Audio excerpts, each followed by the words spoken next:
Kalau agama Islam menghalalkan kita makan di mana saja, saya pasti dalam masa sebulan 50 kedai ini juga akan tutup. Jadi maknanya kita boleh pergi ke kedai orang Islam.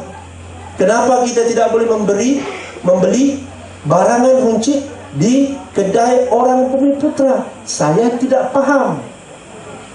Memanglah susah kalau bilang, oh nyarun bawang ni me anu run men yentu menurun Colgate aku mau pudina anu gadungnya anu biru kan. Amun kita mon alasan 1001 alasan kita boleh bagi. Tapi kita mesti paham, terutamanya ketua-ketua cawangan, bahwa kita berjihad dalam banyak perkara dan dalam ekonomi. Inilah salah satunya cara untuk kita berjihad. Saya selalu cakap pasal satu kedai yang menjual prepaid card. Saudara saya, saudara Nursi, pendapatan RM500, RM300 satu hari. Tetapi kalau saya minta orang-orang Bumiputra di sini angkat tangan, saya rasa ramai yang ada prepaid telepon ini. Tetapi kenapa salah satu-satunya kedai Bumiputra, anak muda Bumiputra yang di Tuaran ini hanya dapat pulangan 300 ataupun belian RM300 saja satu hari? Maknanya prepaid card itu tidak ada yang mahal, tidak ada yang murah. Kalau kau beli di kedai Akong kah, Ahmad kah, Acong kah, harganya sama, nilainya sama. Jadi kenapa kita tidak boleh beli di kedai Nursi ini? Jadi ini tolonglah, saya minta sebagai menyahut semangat minimnya, kenapa tidak Nakuro ini, supaya kita dapat bersama-sama membangunkannya.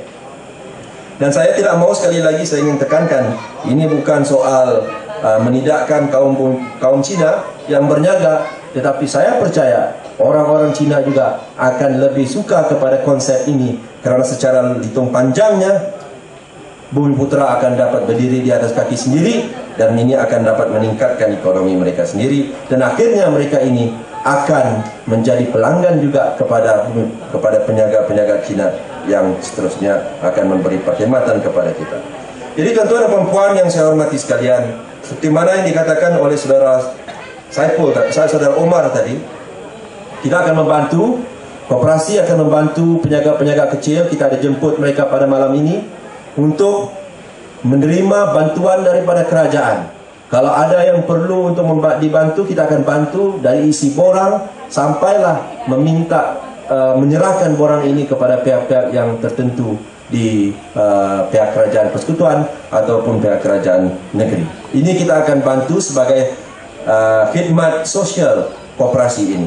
Dan 100.000 yang ada pada pemuda ini juga daripada koperasi ini akan kita gunakan untuk melabur dalam perkara-perkara yang tertentu pada masa yang akan datang. Jadi tuan-tuan dan puan-puan yang saya hormati sekalian,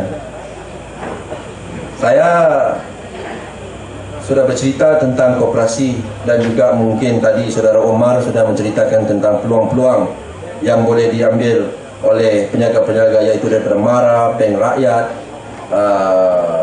Rakyat, SME Bank ataupun Bank Small and Medium Size Enterprise. Yang saya tengok, kalau tuan-tuan buka tadi brosur di depan tu, ada beberapa program itu ataupun bantuan itu yang tidak memerlukan cagaran pun. Tidak perlukan cagaran.